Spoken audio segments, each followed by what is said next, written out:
मौजूद है जो कि मुख्य आरोपी बताया जा रहा है। आप रहिए हमारे साथ।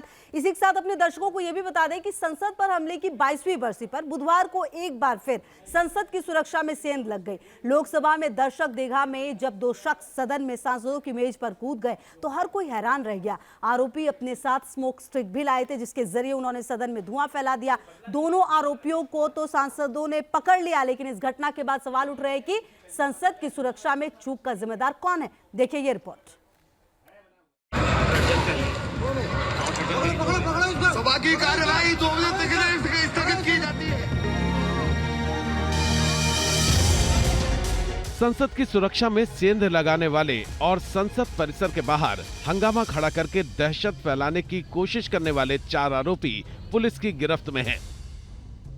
लोकसभा में स्मोक स्टिक से सनसनी फैलाने वाले दोनों आरोपियों को सदन के अंदर ही सांसदों ने पकड़ लिया और सुरक्षा बलों के हवाले कर दिया, जबकि बाकी 2 आरोपियों को संसद की बाहरी सुरक्षा में तैनात दिल्ली पुलिस के जवानों ने गिरफ्त में ले लिया। संसद में सनसनी फैलाने वाले 4 आरोपी तो गिरफ्तार कर लिए गए, लेकिन इस घटना के बाद कई सवाल खड़े हो रहे हैं। सवाल यह है कि संसद की सुरक्षा में सेंध लगाने वाले आरोपी कौन हैं? आरोपियों का बैकग्राउंड क्या है? क्या उनका कोई राजनीतिक जुड़ाव भी है? संसद की कई लेयर की सुरक्षा को भेदने में आरोपी कैसे कामयाब हुए और उन्हें किसकी सिफारिश पर संसद के पास मिले? इन सवालों के जवाब तलाशने से पहले आरोपियों का बैकग्राउंड जानना जरूरी है। दरअसल संसद के अंदर पहुंचे 2 आरोपियों के नाम सागर शर्मा और मनोरंजन डी है। इनमें से सागर शर्मा लखनऊ का रहने वाला है और ई रिक्शा चलाता है, वहीं उसके पिता कारपेंटर का काम करते हैं। सागर ने विजिटर पास के जरिए संसद में एंट्री की थी और दर्शक दीर्घा से नीचे कूदकर सदन में स्मोक क्रैकर चलाया था। सागर के पास से आधार कार्ड भी बरामद हुआ है जिसमें लखनऊ का ही पता दर्ज है। बेहद साधारण परिवार से आने वाले सागर के घर वालों और पड़ोसियों को भी भरोसा नहीं है कि वो ऐसा कुछ कर सकता है।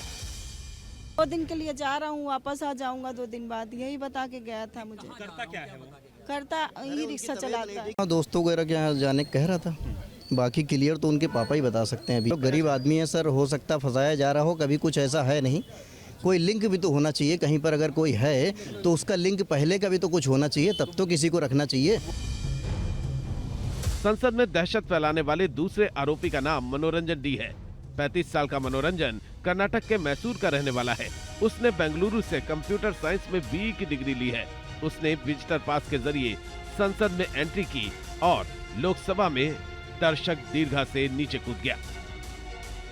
मनोरंजन ने भले ही संसद की सुरक्षा में सेंध लगाई हो, लेकिन परिवार उसे अच्छा आदमी बता रहा है। वो गलत है, ऐसा काम कोई बच्चा ऐसा करने का काम, ये गलत का काम है। ये करेंगे तो ये सच्चा काम करना, वो काम बिल्कुल खंडनीय। संसद परिसर के ठीक सामने हंगामा करने वाली नीलम कुछ दिन पहले ही दिल्ली पहुंची।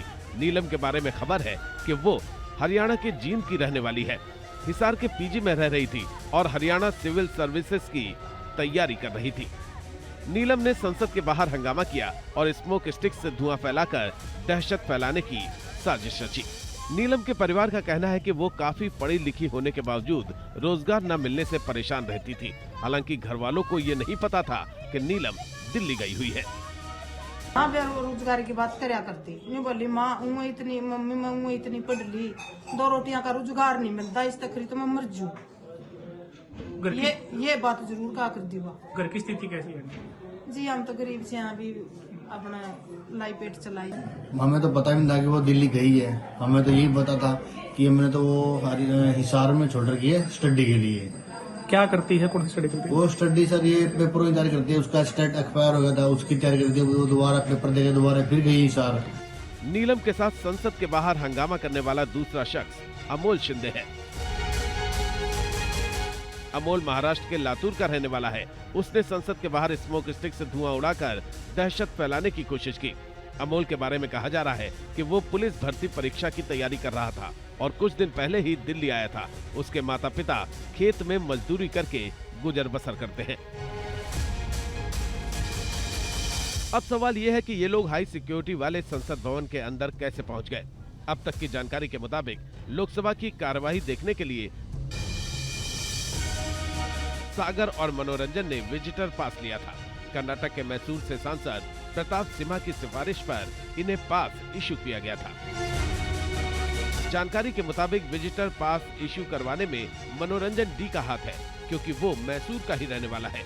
जानकारी मिली है कि मनोरंजन पिछले 3 महीने से ज्यादा समय से संसद में एंट्री पास के लिए कोशिश कर रहा था। इसके लिए वो बीजेपी सांसद प्रताप सिम्हा और उनके ऑफिस के लगातार चक्कर लगा रहा था। मनोरंजन डी ने सागर शर्मा को अपना दोस्त बताया था और नई संसद देखने के बहाने पास जारी कराए थे। फिलहाल चारों आरोपियों के बैकग्राउंड को खंगालने की कोशिश की जा रही है। साजिश की कड़ियां जोड़ने के लिए चारों आरोपियों के घरों में पुलिस भी पहुंची है। इस बीच लोकसभा सचिवालय ने अगले आदेश तक विजिटर पास जारी करने पर रोक लगा दी है, क्योंकि इसी पास के जरिए लोकतंत्र के सबसे बड़े मंदिर में दहशत फैलाने की साजिश रची गई। News nation. और यासिर मुश्ताक भी हमारे सहयोगी हमारे साथ जुड़े हुए। यासिर, देखिए, इस पूरे मामले में कुछ बातें तो क्लियर हो चुकी हैं। क्लियर ये हो चुका है कि लगभग 1.5 साल पहले प्लानिंग होती है, 9 महीने पहले मीटिंग होती है और अब यूएपीए के तहत जो है केस भी दर्ज हो गया है। इस पूरे मामले में आपके पास क्या कुछ नई जानकारी है?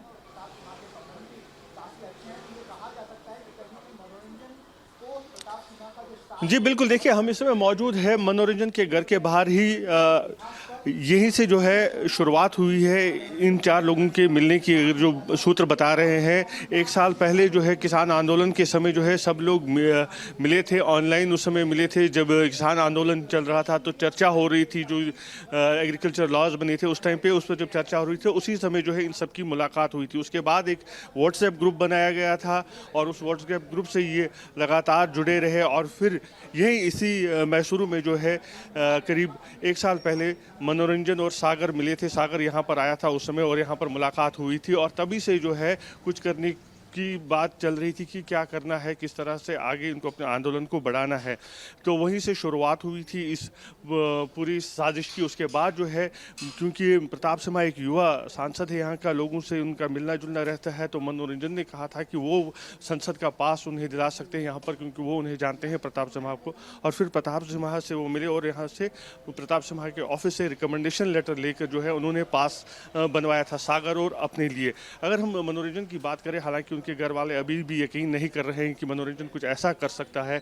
पढ़ने में अच्छा था, BE कंप्यूटर था, लेकिन उनके घर में जो किताबें मिली जो वो पढ़ते थे, जो किताबें, मैं आपको कुछ किताबों का नाम बताता हूँ। 8 वार है, गुरेला वॉरफेयर है, डोंगरी की दुबई है, वाटर वॉर्स है, वायलेंस इन ग्रीन रेवोल्यूशन है। ये ऐसी किताबें हैं जिसे वो लगातार पढ़ता था, बुक वर्म उसको माना जाता था। तो कहीं ना कहीं आप देख सकते हैं उनकी सोच क्या थी, किस तरह की क्रांतिकारी किताबें वो पढ़ रहा था।